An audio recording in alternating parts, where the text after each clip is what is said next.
இது மொய்சி சோழன் சுக்லோடி அணியினரும் மாவீரன் அஜித் லட்சுமி அணியினரும் தங்களது துடிப்பான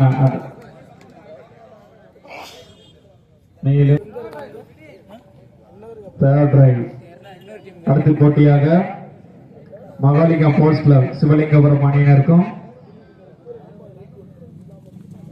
ஜிபி கவுண்டவுண்டி அணியினரும் தங்களது வீரர்களை தயாரில் வைக்குமாறு கேட்டுக்கொள்கின்றோம்.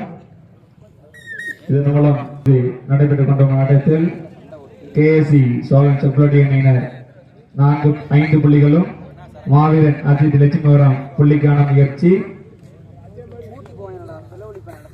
அருமையான ஆட்டம். இதன் மூலம் சுக்லோடி அணியினருக்கு